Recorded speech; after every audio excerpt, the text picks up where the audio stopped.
So the mind is basically a grasping instrument. It is like one of those claws that you see in those old school machines at arcades or fairs, where it's a kind of mechanical claw which you can try to use to grab a toy, but of course it's really, really, really hard to actually get the claw on the toy in time. Um, and the mind is a little bit similar this way because even if you can grasp something, it quickly falls out effectively, and you need something else, you need something else, you need something else. And so there's a cycle of seeking happiness that comes from identification with the person, and the mind is looking to grasp objects as a way to get to its happiness, or to avoid unhappiness, which really comes to the same thing. This is also true with explanation, intellectual explanation, intellectual understanding of anything. It's about grasping things. And it is true with the spiritual search itself. That is to say, in all cases, the mind is really trying to grasp something. But the hidden secret behind these things, behind, regular happiness, behind grasping in terms of explanation, philosophical explanation, or in terms of spiritual explanation, is that as with the claw in the arcade machine, the only winning move is not to play. The actual state of happiness that we're seeking in the spiritual realm is the state when the mind is not attempting to grasp.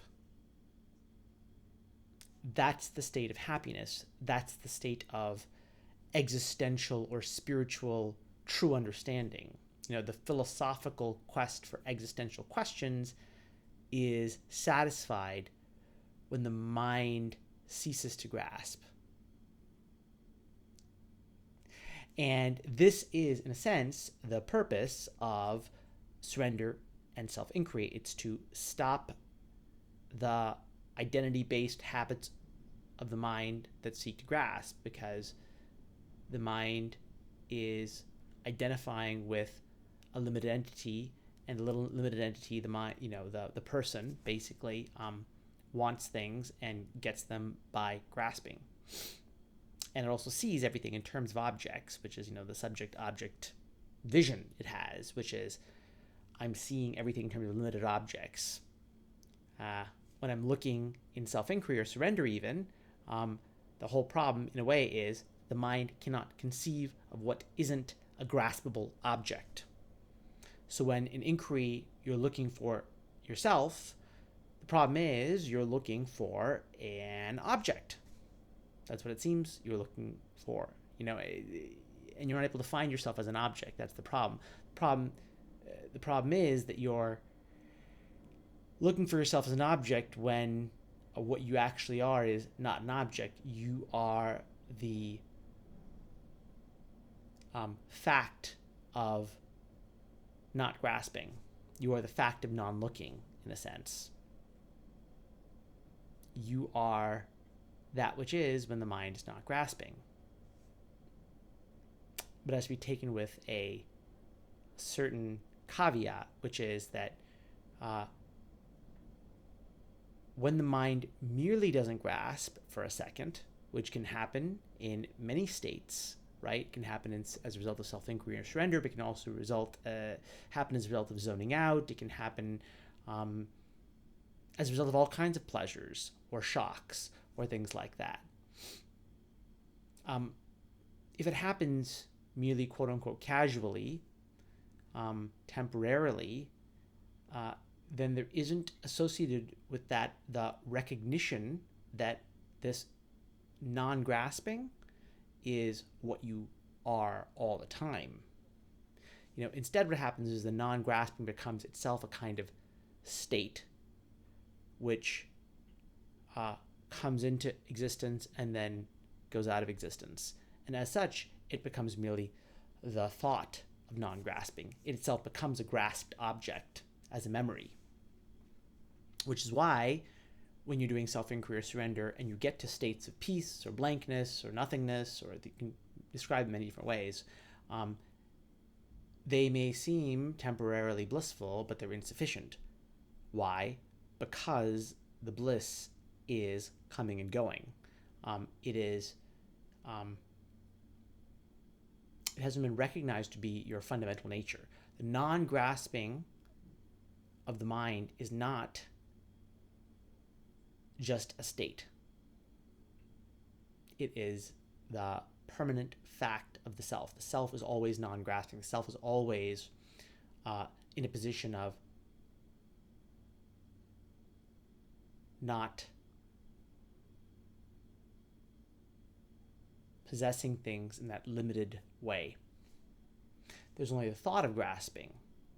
Even that, who grasps that thought? There is, therefore, a kind of interesting dynamic, because the seeker is trying to practice. The seeker is trying to practice non-grasping. And the idea of the practice is sort of twofold in purpose. The first is, and they're related, the first is to practice non-grasping in a relative sense in order to acquaint yourself with a kind of inner peace.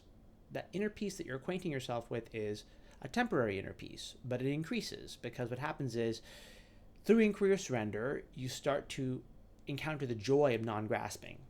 When you seek yourself or you ignore thought, these come to the same thing, you automatically go into various states of non-grasping. Those states of non-grasping are associated with peace. The peace that you get from inner work starts to supplant the peace that is sought through external objects.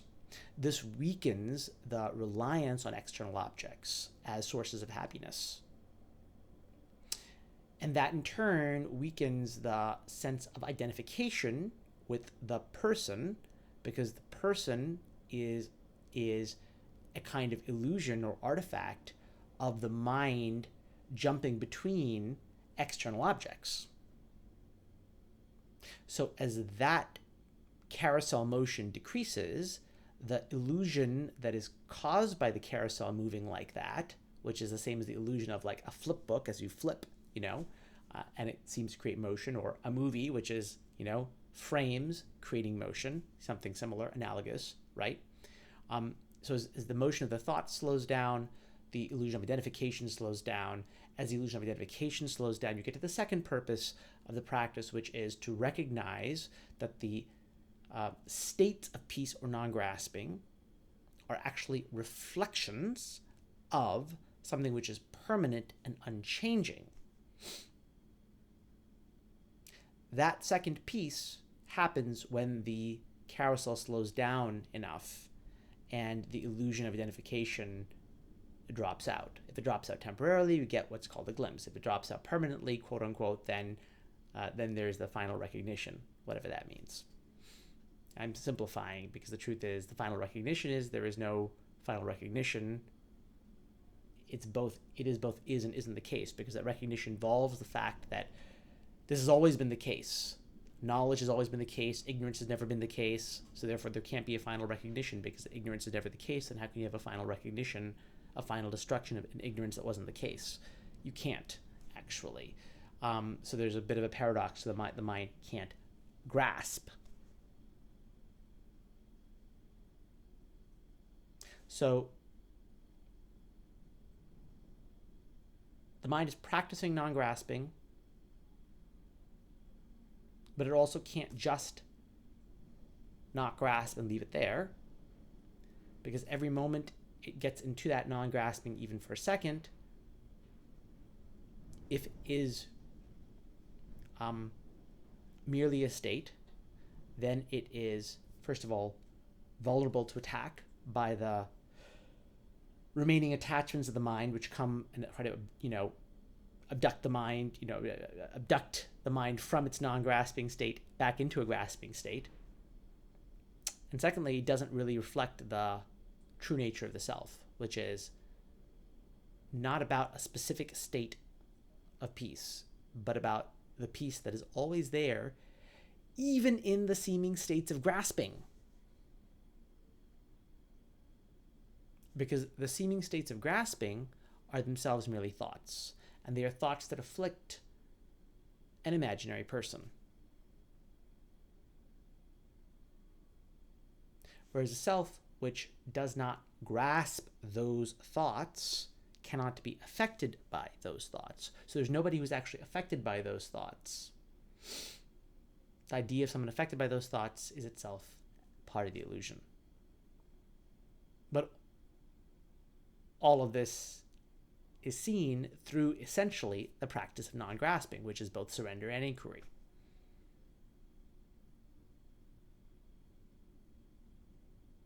But the problem, again, to note and to be clarified, is that this non-grasping can be very subtle. It has to be very subtle because a state of non-grasping, if it is accepted as the final thing, when in fact it's something that comes and goes, is itself an object that is grasped. It's just a very subtle object that's grasped. Just like the state of deep sleep is a kind of non-grasping state, but it comes and goes. So the ignorance, which is the identification born of attachments, is not destroyed.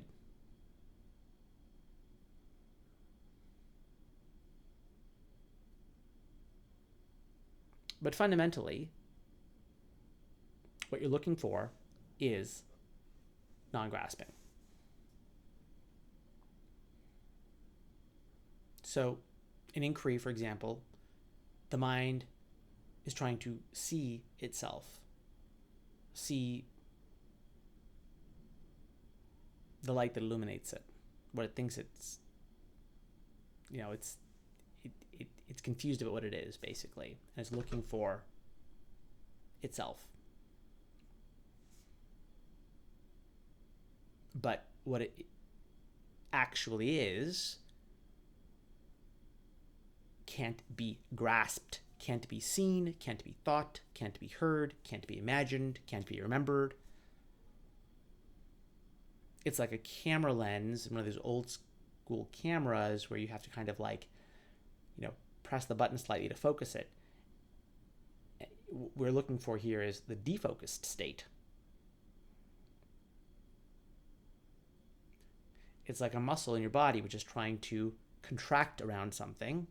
But what you're looking for is not anything to contract around. It's not to get any particular thing, but to relax.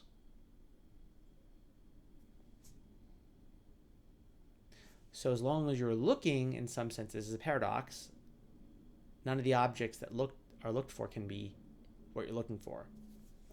But if you merely relax, then you will simply fall back into the habits of usual attachment. So the true non-grasping can only be achieved through a rigorously guarded process of inculcating a non-grasping mentality that first destroys the usual grasping at a relative level, that is to say, in a coming and going way, increasingly peace from the inner, decreasingly peace from the outer. And that eventually results in the lake of the mind stilling sufficiently that you look into it and recognize, this inner peace that I've been cultivating in this gradual way is actually just nothing other than me, as I have always been and could never not be, so to say.